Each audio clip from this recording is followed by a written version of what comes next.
School के पहले दिन जब वह अपनी 5वीं कक्षा के सामने खड़ी थी तो उसने बच्चों से झूठ बोला।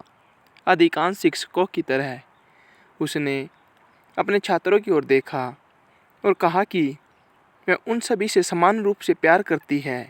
हालांकि यह असंभव था, क्योंकि सामने की पंक्ति में अपनी सीट पर झुका हुआ टेडी स्टोडर नाम का एक छोटा लड़का था।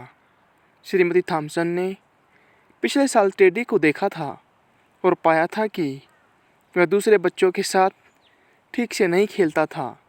उसके कपड़े गंदे रहते थे और उसे लगातार नहाने की ज़रूरत पड़ती थी। इसके अलावा टेडी अप्रिय भी हो सकता था। यह इस हद तक बढ़ गया कि श्रीमती थॉम्सन को उसकी कॉपी पर एक चौड़े लाल पेन से क्रॉस लगाने और फिर उसके पेज के ऊपर एक बड़ा सा फेल शब्द लिखने में मज़ा आता था। जिस स्कूल में श्रीमती थॉम्सन पढ़ाती थी, वहाँ उन्हें हर बच्चे के पिछले रिकॉर्ड की समीक्षा करनी थी और उन्होंने टेडी के रिकॉर्ड को आखिर तक टाल दिया। हालांकि जब उन्होंने टेडी की फाइल देखी तो उन्हें आश्चर्य हुआ। टेडी के प्रथम श्रेणी के शिक्षक ने लिखा, टेडी एक होशियार बच्चा है और हमेशा हंसता रहता है। वह अपना काम सफाई से करता है और उसका व्यवहार अच्छा है। उसके साथ रहना बहुत अच्छा लगता है। उनके दूसरे दर्जे के शिक्षक ने लिखा, टेडी एक उत्कृष्ट छात्र है। उसके सहपाठी उसे बहुत पसंद करते हैं, लेकिन वह परेशान है क्योंकि उसकी माँ को जानलेवा बीमारी है और घर पर उसका जीवन संघर्षपूर्ण है। उसके तीसरी कक्षा के शिक्षक ने लिखा, उसकी माँ की मृत्यु उसके लिए बहुत कठिन रही है। वह अपना सर्वश्रेष्ठ करने की कोशिश करता है, लेकिन उसके पिता ज़्यादा दिलचस्पी नहीं दिखाते और अगर कुछ कदम नहीं उठाए गए तो उसका घरेलू जीवन जल्द ही उसे प्रभावित करेगा। टेडी के चौथी कक्षा के शिक्षक ने लिखा, टेडी एकांत प्रिय है और स्कूल में ज़्यादा दिलचस्पी नहीं दिखाता।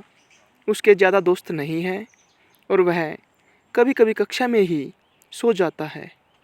अब तक श्रीमती थॉम्सन को समस्या का एहसास हो चुका था और उन्हें खुद पर शर्म आ रही थी। उन्हें और भी बुरा लगा जब उनके छात्र उनके लिए क्रिसमस के उपहार लेकर आए, जो सुंदर रिबन और चमकीले कागज में लिपटे हुए थे। सिवाय टेडी के, उसका उपहार भारी भूरे रंग के कागज में बेढंगा लपेटा हुआ था, जो उसे किराने के बैग से मिला था। श्रीमती थॉम्सन ने अन्य उपहारों के बीच से इसे खोलने का कष्ट किया।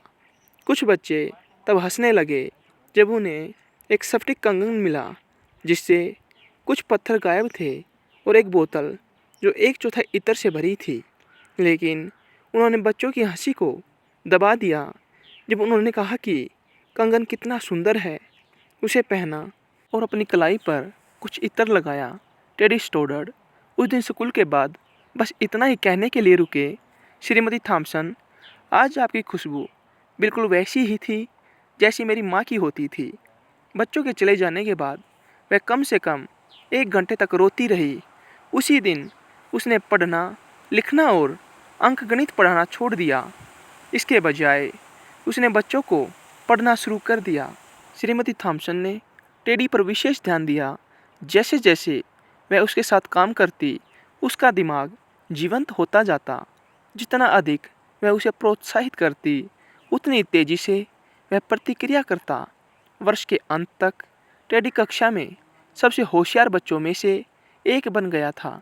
1 साल बाद उसे अपने दरवाजे के नीचे टेडी का एक नोट मिला, जिसमें उसने लिखा था कि वह उसके जीवन की सबसे अच्छी शिक्षिका थी।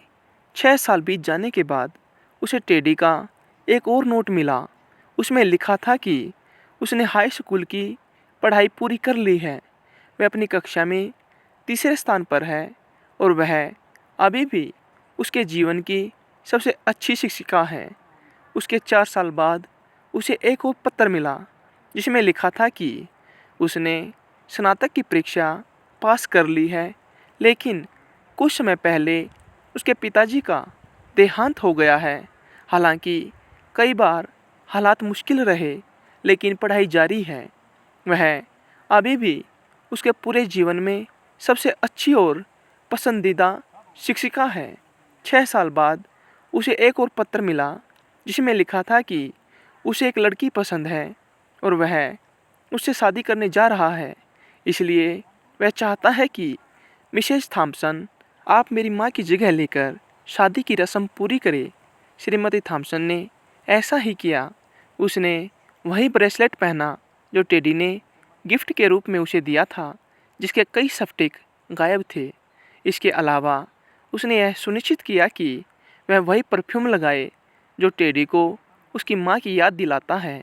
उन्होंने एक दूसरे को गले लगाया और टेडी स्टोडर ने श्रीमती थॉम्पसन के कान में फुसफुसाते हुए कहा, मुझ पर विश्वास करने के लिए और मुझे महत्वपूर्ण महसूस कराने व मुझ में आत्मविश्वास पैदा करने के लिए कि मैं बदलाव ला सकता हूँ, आपका बहुत बहुत धन्यवाद श्रीमती थॉम्पसन। श्रीमती थॉम्पसन ने आंखों में आंसू भरकर फुसफुसाते हुए कहा, टेडी, ऐसा नहीं है। तुम ही थे जिन्होंने मुझे सिखाया कि मैं बदलाव ला सकती हूँ। जब तक मैं तुमसे नहीं मिली, मुझे नहीं पता था कि कैसे पढ़ाना है।